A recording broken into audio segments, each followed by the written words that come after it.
العرش العظيم. آمنت بالله صدق الله العظيم.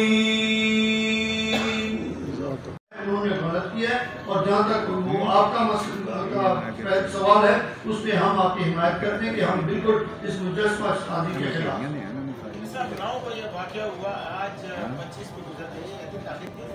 سر یہ کنٹینیو چل رہے ہیں کیونکہ بلوچستان میں بھی ہوا، سندھ میں بھی ہوا، لاڑکانوں میں ایک ہوا. میں چونکہ خود جہاں پہنچ رہا ہوں میں جماعت کو رکھتا ہوں. ہماری جماعت کی طرف سے اپنے ضلعوں کی طرف سے پہلے احتجاج ہوا ہے اور باقاعدہ سیمینارز بھی ہوئے ہیں، ریلیاں بھی ہوئی تھی. اسلام آباد میں آپ کے سامنے ہم پہلے حاضر ہوئے. سوال ہے، آج سے چند ماہ پہلے بعد آپ کے اہل سنت کے لوگ بڑی تیزی سے اس جماعت کی طرف جا رہے تھے اور بعض لوگ دے بھی ہیں، اس کا بڑے معتبر نام ہے. کیا آپ انہیں واپس بھی لائیں گے آپ کی طرف؟ وہ مطلب اس طرف آ جائیں، واپس آ جائیں؟ سر دیکھیں، جو سیاسی بندے ہیں وہ تو ایک ذہنی طور پر اپنے طور پہ آزاد ہیں کہ جہاں جو فیصلہ وہ کریں، لیکن اب جو جماعت کے اندر کے لوگ تھے جنہوں نے مفادات دیے ہوئے تھے، جو منسٹریوں میں تھے، جب وہ چھوڑ کے آ رہے ہیں، جو غریب بعد میں گئے ہیں ان کو تو آنے میں کوئی روک ہی نہیں سکتا. جب آئیں گے تو کون ان کو روک سکتا ہے؟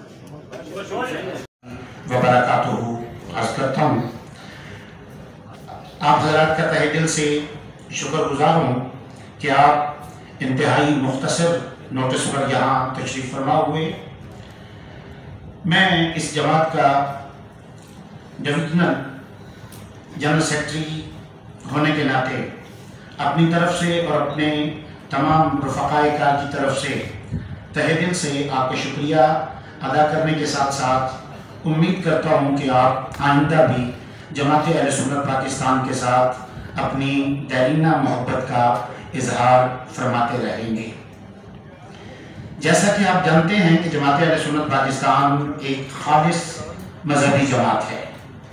جماعت اہل سنت کا کسی بھی سیاسی جماعت اور گروہ سے کوئی تعلق نہیں ہے، بلکہ جماعت اہل سنت ہمیشہ ناموس رسالت مآب صلی اللہ علیہ وسلم کے تحفظ، عقیدہ ختم نبوت کی پاسداری اور صحابہ و اہل بیت کی عزت و احترام کے لیے سرگرم عمل رہی ہے.